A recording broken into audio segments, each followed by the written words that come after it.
प्रशांत महासागर में हवाई युद्ध की निर्दयी शुरुआत हुई। मित्र देशों के पायलट खुद को एक ऐसे दुश्मन से लड़ते हुए पाया जिनके लड़ाकू विमान उनके अपने विमानों के चारों ओर घेरा डालने में सक्षम प्रतीत होते थे। मित्सुबिशी A6M, जिसे अधिकतर पायलट जीरो के नाम से जानते थे, जापानी लड़ाकू विमानों में सबसे प्रमुख था। जीरो होकोशी के नेतृत्व में एक टीम द्वारा डिजाइन किया गया। एक 6M को साम्राज्यवादी जापानी नौसेना के लिए डिजाइन किया गया था और इस तरह से इसे विमान वाहक पोतों से संचालित किया जा सकता था।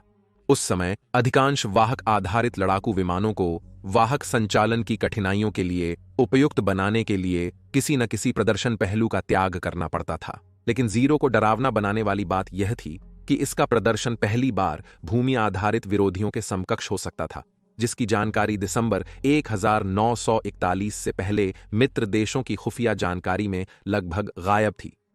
जीरो एक तेजस्वी तलवारबाज था जो उच्च गति और चपलता का स्वामी था।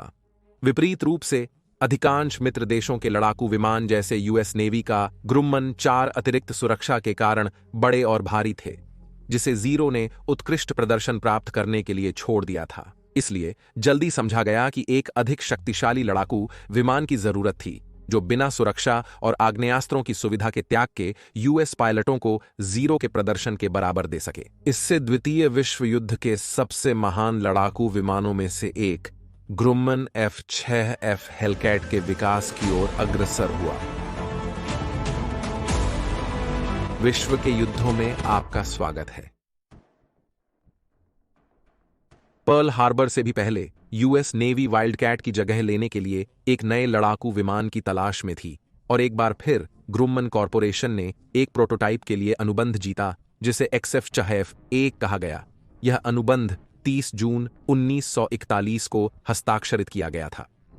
कंपनी के सिद्धांत मजबूती, काम योग्यता और सरलता के अनुसार डिजाइन की गई एक ने F4F के साथ पारिवारिक समानता साझा की, लेकिन यह लगभग नई मशीन थी जिसे 1700 हॉर्स पावर वाला राइटार 2100 ट्विन साइक्लोन 2 पंक्ति 14 सिलेंडर इंजन द्वारा संचालित किया गया था। मोटे पंख को नीचे की ओर भी लगाया गया था और इसे या तो मैन्युअल रूप से या हाइड्रोलिक रूप से पीछे की ओर मोड़ा जा सकता था, जिससे विमान वाहक के संकीर्ण स्थान में संग्रहित होने पर विमान द्वारा लिए गए स्थान की मात्रा कम हो जाती थी। F4F की तुलना में XF6F-1 में एक चौड़ी लैंडिंग गियर थी जिसे मैकेनिकली मोड़ा जाता था, पुराने विमानों के विपरीत जहां पायलट को इसे तैनात या वापस लेने के लिए हैंडल घुमाना पड़ता था। इस व्यवस्था ने पायलट पर शारीरिक बोझ कम करके नए विमान को विमान वाहक पर वापस आने के समय अधिक स्थिर भी बनाया। 7 दिसंबर 1941 को पर्ल हार्बर पर जापान के हमले के समय नए लड़ाकू विमान का विकास पहले से ही चल रहा था। प्रारंभिक मुठभेड़ों में जापानी जीरोस की प्रभावशीलता देखकर अमेरिकी नौसेना के एरोनॉटिक्स ब्यूरो ने ग्रुम्मन के साथ मिलकर प्रारंभिक मुठभेड़ों में जापानी जीरोस की प्रभावशीलता देखकर अमेरिकी नौसेना के एरोनॉटिक्स ब्यूरो ने ग्रुम्मन के साथ मिलकर XF6F को इस घातक दुश्मन से निपटने के लिए अनुकूलित किया। अंत में अमेरिकी नौसेना के कुछ प्रारंभिक अधिकारियों जैसे कि लेफ्टिनेंट कमांडर बच ओहारे को ग्रुम्मन के इंजीनियरों ने साक्षात्कार किया और नए विमान के आकार के बारे में उनकी राय ली। ग्रुम्मन को पारित किए गए अनुभवों ने डिजाइन में कई परिवर्तन देखे जिनका अंतिम विमान पर एक निश्चित प्रभाव पड़ा। अंततः एरोनॉटिक्स ब्यूरो डरता था कि R2100 जीरोस के साथ समन्वय नहीं करेगा, इसलिए उन्होंने ग्रुम्मन से इसे 18 cylinder Pratt and Whitney R2800 double wasp के साथ बदलने का निर्देश दिया, जो 300 हॉर्स पावर अधिक देता था।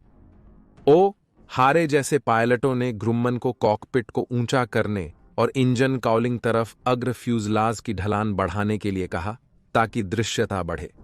परिणाम स्वरूप लड़ाकू विमान जीरो की तुलना में एक ब्रूट था जिसे उच्चतम गति का आशीर्वाद प्राप्त था। फिर भी पायलट के लिए उच्च स्तर की सुरक्षा बनाए रखी गई थी, जैसे कि गोली प्रतिरोधी विंड स्क्रीन और महत्वपूर्ण क्षेत्रों के चारों ओर कवच, जबकि एक ही समय में यह प्रत्येक पंख में 50 की तिकड्डी के साथ दंड भी दे सकता था, एक कॉन्फ़िगरेशन जो अमेरिकी लड़ाकू विमानों में मानक बन रहा था।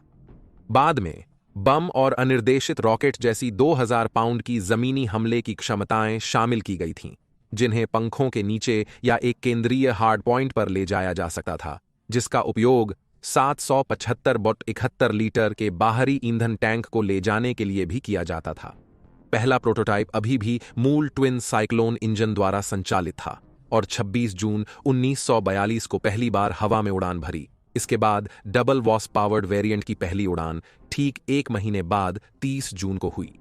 उस वर्ष अक्टूबर में जब ग्रुम्मन उत्पादन शुरू करने के लिए तत्पर था, नौसेना ने उन विमानों को F6 F3 नाम दिया, हालांकि विमान का कोई नाम नहीं था। FHRF के साथ पारिवारिक समानता के चलते इसे शुरुआत में सुपर वाइल्डकैट कहा गया था, परंतु ग्रुम्मन को इस नाम से आपत्ति थी क्योंकि इससे लगता था यह सिर्फ पहले विमान का मजबूत संस्करण है।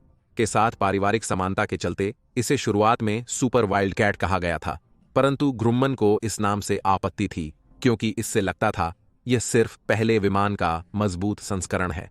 रोचक तथ्य यह है कि टॉमकैट नाम कई लोगों को पसंद आया, जिसे बाद में ग्रुम्मन का F14 विमान अमर कर दिया, परंतु 1942 में अमेरिकी जनता के लिए इसमें एक यौन उपध्वनि थी जिसे वे अश्लील मानते थे। अंततः कंपनी के संस्थापक रॉय ग्रुम्मन ने उसे ऐसा नाम दिया जो उनकी कंपनी के पहले विमानों की संघर्ष यात्रा को मान्यता देता था, और वही समय एक ऐसी अश्लीलता की ओर इशारा करता था जो उसके पायलटों को आक्रामकता और आत्मविश्वास के लिए प्रेरित करता था, और इस प्रकार हेलकैट का नामकरण किया गया।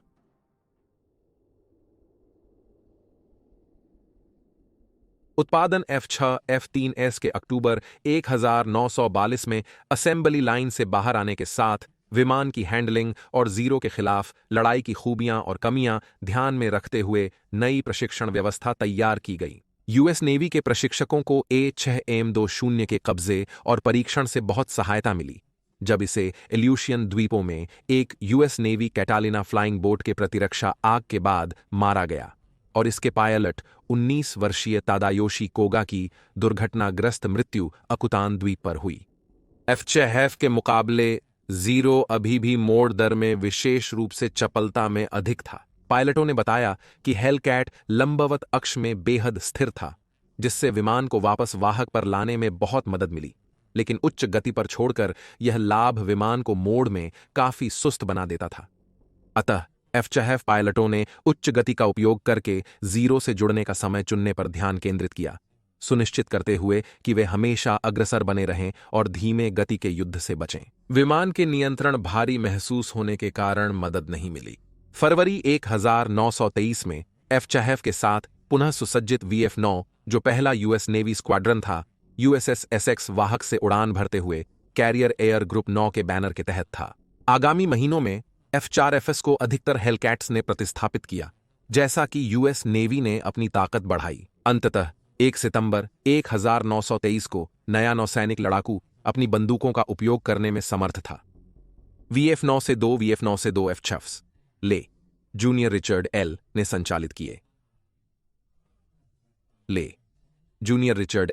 संचालित किए। लोएश और एनसाइन 8 नायकविस्ट यूएसएस प्रिंसटन से उड़ान भरकर एक जापानी कावानिशी H8 के एमिली फ्लाइंग बोट की ओर निर्देशित हुए, जो हवाई और ऑस्ट्रेलिया के बीच बेकर द्वीप पर यूएस गतिविधि की जासूसी कर रहा था। दोनों यूएस उड़ाके ने फ्लाइंग बोट पर हमला कर इसे गोलियों से छिद्रित कर दिया। विमान समुद्र की ओर 180 डिग्री मोड़ मारकर नीचे गिरा और पानी से टकराया। हेलकैट की पहली जीत के साथ ही लोएश ने ग्रुम्मन की दोनों कैट्स को गिराने वाले पहले पायलट का मान सम्मान भी प्राप्त किया। कुछ ही दिनों में 2 और एमिलीज हेलकैट की बंदूकों का शिकार हो जाएंगी। हालांकि हेलकैट का लक्ष्य केवल धीमे नावों को निशाना बनाना नहीं था। इसे 1923 से लड़ने के लिए बनाया गया था और पहली बार 5 अक्टूबर 1923 को इसका इस्तेमाल हुआ।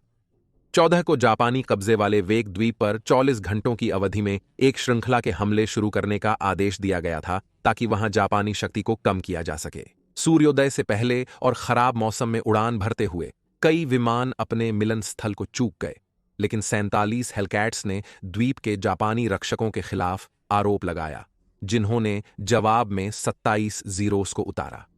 Lieutenant M.C.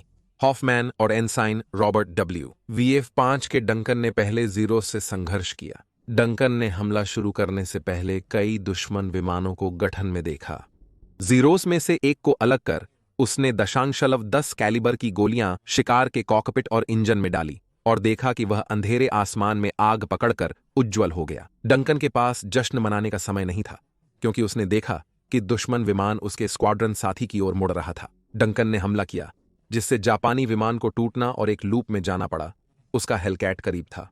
जब दोनों लड़ाकू विमान ऊपर जा रहे और 1 सेकंड के लिए स्थिर लगे, तब डंकन ने गोली चलाई और एक और जीरो समुद्र में जलता हुआ गिर गया। हेलकैट ने लड़ाई में अपनी उत्कृष्ट गति और आग्नेयास्त्र का प्रयोग करके प्रशांत महासागर के ऊपर आसमान पर शीघ्र ही कब्जा किया, लेकिन हेलकैट का सर्वश्रेष्ठ समय अभी बाकी था।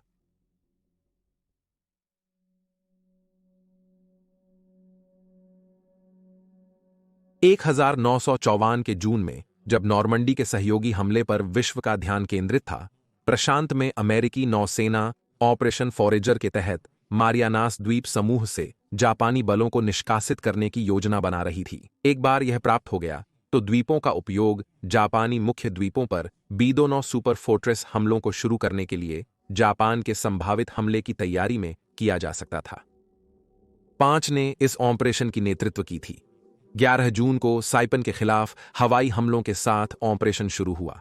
तभी खबर आई कि जापानी मोबाइल फ्लीट अमेरिकी बलों को रोकने के लिए आ रही थी, इतिहास की सबसे बड़ी वाहक लड़ाई के लिए मंच तैयार करती हुई। जिसाबुरो ओजावा की कमान में जापानी मोबाइल फ्लीट में 9 वाहक, 3 फ्लीट वाहक और 6 छोटे एस्कॉर्ट वाहक शामिल थे। यहां लगभग 437 विमान थे, ज्यादातर A6M2 जीरोस, जिन्हें बम वर्षक के रूप में भी उपयोग किया गया।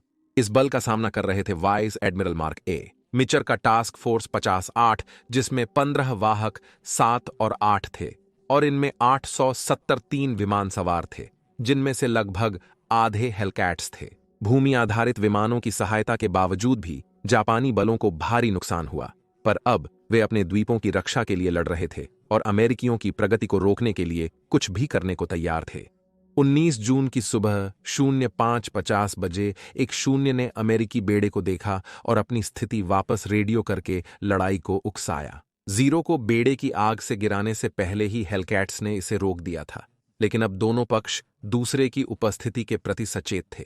थोड़ी देर में जापानी विमान अमेरिकियों पर ओरोटे फील्ड, गुआम पर हमले के आदेश के साथ उड़ान भरने लगे। अमेरिकी रडार पिकेट जहाजों ने बल का गठन पहचान लिया और उसे रोकने के लिए United States ship Belleau Wood से 30 हेलकैट्स उड़ाए गए। हेलकैट्स जापानियों के उड़ान भरते समय पहुंचे और वे एक दिन भर दोहराए जाने वाले पैटर्न में उन पर हमला कर जिरोस को नष्ट कर दिया। मजबूती के बावजूद जापानी पायलट पूरी तरह हार गए।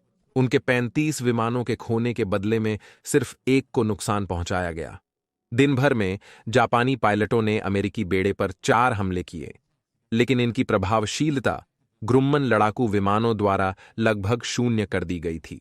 अमेरिकी नौसेना के पायलटों ने कुछ अराजक घंटों में 380 जापानी विमानों को मार गिराया। फचहैफ का प्रभुत्व इतना था कि उन्होंने उनमें से 377 को गिना, अपने में से केवल 30 को खो दिया।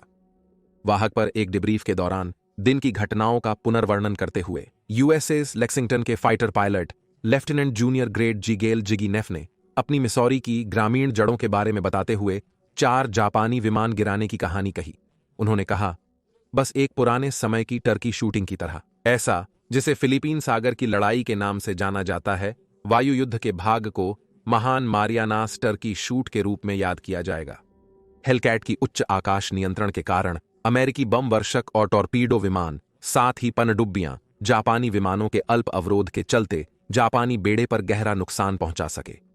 लड़ाई में जापान के 2 कीमती बेड़े वाहक डूब गए, जिसमें पर्ल हार्बर पर हमले में शामिल शोकाकू और एक एस्कॉर्ट वाहक शामिल थे। केवल 109 अमेरिकियों के नुकसान के लिए लगभग 3000 जापानी सेवाकर्मियों की मौत हो गई। यह एक अद्वितीय विजय थी और एक ऐसी जिसने हेलकैट को इतिहास के योद्धाओं में से एक के रूप में एक स्थान सुरक्षित कर लिया, लेकिन युद्ध अभी भी बहुत दूर था।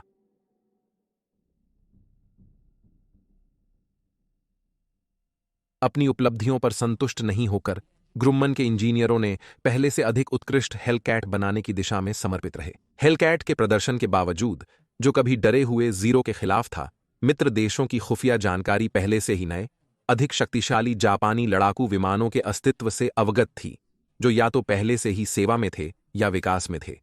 N1 के, जिसे मित्र देशों द्वारा कोडनेम जॉर्ज के नाम से जाना जाता था, पहले ही F-6 F-3 के लिए एक मेल साबित हो चुका था, लेकिन सौभाग्य से विमान का उत्पादन जापान की जरूरत से कम रहा। हालांकि इससे यह साबित हो गया कि जापानी इंजीनियर अभी भी सक्षम लड़ाकू विमान बनाने में सक्षम थे, अगर उन्हें संसाधन दिए जाते। F-6F का उपयोग यूरोपीय थिएटर में भी हुआ, जहां इसे मेसर सचिट BF 109 के और फोके वुल्फ 199D जैसे जर्मन विमानों के मुकाबले महत्वपूर्ण गति की कमी का सामना करना पड़ा, जिनकी अधिकतम गति 400 mph से ज्यादा थी। पहला मुख्य सुधार F-6 F-5 संस्करण आया, जिसमें शक्तिशाली R2800-010W इंजन था, जो सुव्यवस्थित इंजन काउलिंग में स्थापित किया गया था। एलेरॉन्स पर स्प्रिंग लोडेड नियंत्रण टैब लगाए गए ताकि भारी नियंत्रणों की शिकायतें दूर हों, और कॉकपिट को एक सुधारित क्लियर व्यू विंड स्क्रीन दी गई, जिसका अगला पैनल सपाट कवचित कांच का था, जो अधिक दृश्य क्षेत्र और सुरक्षा देता था। पिछले धड़ को मजबूत किया गया और पंखों को 650 कैल मशीन गनों की जगह 2 M220 मिमी लगाने के लिए डिजाइन किया गया। फिर भी अधिकांश ने 650 कैल कॉन्फ़िगरेशन को ही बनाए रखा। F-6 F-5 सभी हेलकैट वेरिएंट्स में सबसे अधिक संख्या में निर्मित हुआ। 7,870 बनाए गए थे। अपने संचालनात्मक करियर की शुरुआत से ही हेलकैट को एक रात्रि योद्धा के रूप में उपयोग के लिए भी निर्धारित किया गया था। 18 F-6 F-3S को 410 के साथ मॉडिफाई किया गया था, जिसे दाहिने पंख के नीचे एक पॉड में स्थापित किया गया था और मुख्य उपकरण पैनल के बीच में एक छोटा रडार स्कोप जोड़ा गया था। 1943 में निर्णायक F-6 F-3N रात्रि योद्धा अपनाया गया, जिसमें एक 6 रडार सेट फ्यूजलाज में लगाया गया था, एंटीना डिश के बिना, जो बाहरी दाहिने पंख के अग्रभाग पर एक गोलाकार फेयरिंग में था। लगभग 200 F-6 F-3Ns का निर्माण हुआ था जब से उत्पादन F-6 F-5S पर स्विच किया गया, और उन्होंने नवंबर 1943 में अपनी पहली जीत दावा की। उन्होंने जापानी शिपिंग पर रात्रि हमलों में उपयोग किया और दिन योद्धाओं के विपरीत अतिरिक्त हमले के लिए 20 मिलीमीटर कैननों का उपयोग किया। बाद में ग्रुम्मन ने 118, 2818, 417 का प्रस्ताव दिया, XF-6 F-6 के रूप में, जो 18 सिलेंडर 2100 HP प्रैट और व्हिटनी R 2818W इंजन से संचालित था, जो हेलकैट को 417 mph तक पहुंचा देता। हालांकि युद्ध समाप्त हो गया था इससे पहले कि उत्पादन शुरू हो सके।